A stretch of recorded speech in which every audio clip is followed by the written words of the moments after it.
Bonsoir, j'aimerais parler avec vous en quelques minutes de l'esclavage spirituel et te poser la question de qui ou de quoi es-tu esclave. La question n'est pas est-ce que tu es esclave. En fait, tu es un esclave. Mais la question c'est de qui? Quel est ton maître? Est-ce Dieu ou est-ce le diable? Malheureusement, il n'existe pas de terrain neutre. La Bible dit dans le livre de 2 Pierre, chapitre 2 au verset 19, leur promettant la liberté, eux qui sont esclaves de la corruption. Car on est esclave de ceux par qui on est vaincu. Te rends-tu compte qu'il y a des gens qui sont esclaves de la corruption? Il y a des gens qui sont esclaves du mensonge. Il y a des gens qui sont esclaves de la fausseté. Il y a des gens qui sont esclaves de la pornographie. Il y a des gens qui sont esclaves de la masturbation. Il y a des gens qui sont esclaves de la télévision. D'autres sont esclaves des réseaux sociaux. D'autres sont esclaves de la vie de famille. D'autres sont esclaves du travail. Il y a tellement de formes d'esclavage. Un esclave, c'est quelqu'un qui fait des choses par contrainte. Il n'a pas le choix par automatisme. Il n'a pas le choix que de faire cela. Il y a des gens qui ne peuvent pas quitter leur lit au réveil le matin sans regarder si on ne leur a pas envoyé des messages sur WhatsApp, sur Facebook, sur Instagram, sur Twitter. Ils ne peuvent pas sortir de leur lit. C'est de l'esclavage. Il y a des gens qui ne peuvent pas faire une journée sans se connecter sur Internet. Pas pour faire des recherches, mais pour aller sur Facebook, pour aller sur Instagram, pour aller sur WhatsApp, pour aller sur Twitter, pour aller sur tous les réseaux sociaux. C'est une forme d'esclavage. Lorsque ta vie est contrôlée par quelque chose, il y a des personnes, lorsqu'elles perdent le téléphone, elles ne dorment pas. Leur vie n'a plus de sens. Parce qu'elles sont coupées des réseaux sociaux. Et la Bible va dire dans le livre de 1 Corinthiens chapitre 7 au verset 23, vous avez été rachetés à un grand prix. Ne devenez pas esclaves des hommes. Lorsque Christ est mort sur la croix, il t'a racheté. Il t'a libéré de toute forme d'esclavage. Ne redeviens pas toi-même esclave. Parce que ta situation nouvelle sera pire que la situation précédente. Christ est mort pour te libérer. Christ est mort pour que tu sois quelqu'un de libre. Que tu sois quelqu'un de libre de suivre la télé ou pas. Libre de te connecter sur Internet ou pas. Libre. Ne redeviens pas esclave de la masturbation. Ne redeviens pas esclave de la pornographie. Ne redeviens pas esclave du sexe. Ne redeviens pas esclave du mensonge. Ne redeviens pas esclave de la fausseté. Ne redeviens pas esclave de la tricherie. Ne redeviens pas esclave du péché. Parce que Christ est mort pour te libérer. La Bible dit dans le livre de Romains chapitre 6, verset 16, vous ne savez pas ceci, quand vous vous mettez au service de quelqu'un comme esclave, vous êtes esclave du maître à qui vous obéissez. Alors, ou bien vous êtes esclave du péché, et le péché vous conduit à la mort, ou bien vous êtes serviteur de Dieu, et Dieu vous rend juste parce que vous lui obéissez.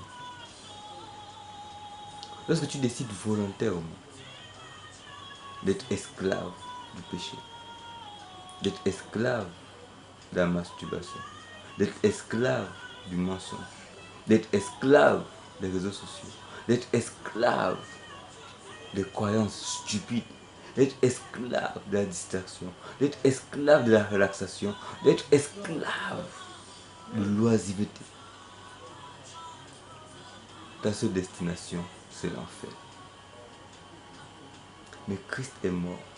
Dieu a tué son fils pour t'éviter un tel destin, pour t'éviter un tel sort final. Je te prie, saisis cette occasion. Saisis cette occasion. Dieu a mis devant toi la vie et la mort. Alors que tu regardes cette vidéo, c'est un moment crucial de ta vie. Choisis Jésus. Parce que lui seul peut te libérer. Paul pouvait dire, le bien que je veux faire, je ne le fais pas. Et le mal que je ne veux pas faire, c'est ce que je fais. Qui me libérera? Qui me libérera? Combien de fois tu as voulu ne pas faire quelque chose? Combien de fois tu n'as pas voulu faire quelque chose, mais tu l'as quand même fait? De manière honnête. Combien de fois? Jésus peut te libérer de cette vie. Jésus peut changer ta vie. Jésus est disposé et disponible pour changer ton histoire, pour écrire ton histoire. Pour faire quelqu'un de toi pour faire de toi, excusez-moi, une personne nouvelle. Et tu peux être là. Tu peux décider que bon voilà, je suis cette vidéo. Et puis je passe. Ou bien je like. Et je continue ma vie comme je l'entends. Attends-moi. Le diable te remontera cette vidéo. Et tu seras comme l'homme riche qui parle à l'enfer. Mais dont le sort est déjà scellé. Et si tu es chrétien et que tu suis cette vidéo, je t'encourage à continuer dans la foi. C'est la meilleure décision que tu as prise et que tu as pris pour toute ta vie. Sois fortifié, sois encouragé, sois restauré, que Dieu t'aide à continuer dans cette voie. Et si tu n'es pas chrétien, si tu n'as pas reçu Jésus dans ta vie, et que tu vois cette vidéo et que Dieu t'a parlé, je t'invite à recevoir Jésus dans ta vie. Je t'invite à faire la prière de foi. La Bible dit dans le livre de Romains chapitre 10 verset 10 que c'est en confessant de la bouche, en croyant dans son cœur qu'on parvient à la justice. Et en confessant de la bouche qu'on parvient au salut. Il faut que tu crois que Jésus est Dieu fait homme, qui a vécu parmi les hommes et qui est mort pour que tout homme ait accès à son royaume. Afin de donner le salut à tous les hommes. Il est mort pour donner le salut à tous les hommes. Et que lorsque tu crois en cela, tu adhères à ce salut-là.